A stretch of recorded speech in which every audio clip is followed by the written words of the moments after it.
Hey, welcome back. Today, we're going to talk about something super important, but often kind of invisible. It's a psychological tactic called gaslighting. And honestly, understanding how it works is like getting a shield for your mind. So let's jump in. So, have you ever been there? You're in a conversation and you get that weird sinking feeling. That's feeling where you know what happened, you remember it crystal clear, but someone's looking you right in the eye telling you, nope, that never happened. You're imagining things. It's more than just a disagreement, right? It's a strategy designed to make you question your own sanity. All right, here's what we're going to cover today. We'll kick things off by defining what gaslighting really is. Then, we're going to crack open the manipulator's playbook to see their tactics. We'll look at the isolation trap, I'll give you the ultimate cheat code to shut it all down, and finally, we'll talk about reclaiming your reality. Sound good? Let's do it. Okay, so first things first, what even is gaslighting? You hear the term thrown around a lot these days, but the actual definition is really specific and honestly pretty chilling. And this is the key, you guys. Look at those last few words, to gain power and control. This isn't just a misunderstanding or someone having a bad memory. It's a deliberate, calculated move to make you feel unstable so that they can control you more easily. To make this real, let's talk about Mark and Sarah. Mark's a sharp guy, totally reliable. And Sarah? Oh, she's incredibly charming, super confident. But then little things started happening. Sarah would just flat out deny things they talked about, saying stuff like, "We never talked about Friday, Mark, you're always making things up." And that's how it starts, right? With these tiny little lies that start to chip away at your confidence.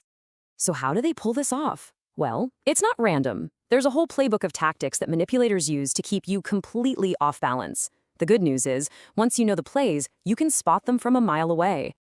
This line right here, this is a classic. Sarah would hit Mark with this all the time. He'd point out something she said that was hurtful, and boom! Instead of talking about her actions, she'd attack his reaction. And that leads us right into the first big tactic. And that's what we call the flip. It's such a sneaky but effective move. You try to defend yourself, and they use that very act of defending yourself as proof that you're the one who's overreacting, or insecure, or just plain wrong. All of a sudden, you're not even talking about what they did anymore. The whole conversation is now about what's wrong with you. So this really is the heart of the battle, isn't it? It's your reality versus their version. You have what you know happened, what you saw, what you felt, and they have their story, a totally rewritten script where they're the good guy, and your feelings are just, well, an overreaction. Their entire goal is to make their version the official story. So how do they make their crazy version sound so believable? It's this aura of authority. They lie with this incredible, unshakable confidence that just makes you start to doubt yourself. They can change their story 5 times, but they'll say it with the same certainty every single time. And here's the most important takeaway. You have to trust your gut over their voice. That little voice, that feeling in your stomach, that's your alarm system. You gotta listen to it. And what happens when you try to nail them down on a fact? Well, that's when they hit you with the word salad. They'll just start talking in circles, bringing up arguments from 5 years ago, using bizarre logic, anything and everything to throw you off the original point. The goal isn't to make sense. The point is to wear you out, to exhaust you until you just give up. All right, this next part gets a little darker because it's a really calculated move. Once a manipulator has you feeling confused and unstable, their next move is almost always to cut you off from your support system. This is the isolation trap.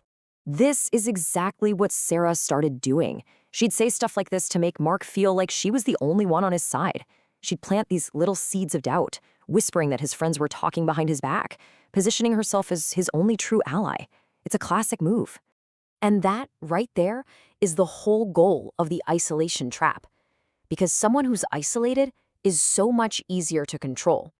When they become your only source of truth, your only reality check, well, they have all the power.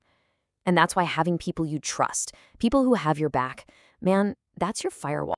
Okay, enough of their playbook. Let's talk about our playbook, the ultimate cheat code. This is how you flip the script, take back your power, and reclaim what the source material calls your main character energy. I love that. So here's what you do. 3 simple but not easy steps. First, keep a private paper trail. Write down what happened, when it happened.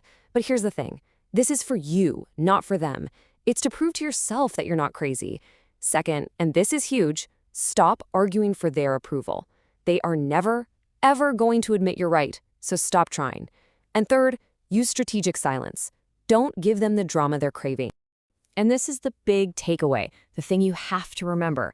Gaslighters feed on conflict. They want you to get emotional and argue so they can point and say, see, you're the unstable one. The second you refuse to engage, the second you stop playing their game, you've already won. You just walk off the field. So, this all leads to the final piece of the puzzle. It's not just about getting out of a bad situation. It's about building a fortress inside your own mind for the long haul. It's about achieving something called mental sovereignty. Mental sovereignty. I love that term. It's the ultimate shield. It's just this deep core understanding that you are the king or queen of your own mind. You are the one who decides what's real for you. A gaslighter can try to invade, but they can't take any territory that you don't give them. So what happened with Mark? Well, the moment he stopped trying to win the argument with Sarah and just walked away from the whole mess, everything changed. His confidence flooded back, his career took off, and his real friends, they were right there, waiting to welcome him back. He learned the biggest lesson of all. A manipulator's power disappears the second you stop giving them an audience. I just want to leave you with this, because it really sums it all up. It is your life, it's your story, and it is your reality. Don't ever let somebody else hold the pen. So that's it for today. And hey, stick around for our next one, the favor trick, also known as the Ben Franklin effect. This one is all about how to make people like you by doing something totally unexpected. Thanks for watching.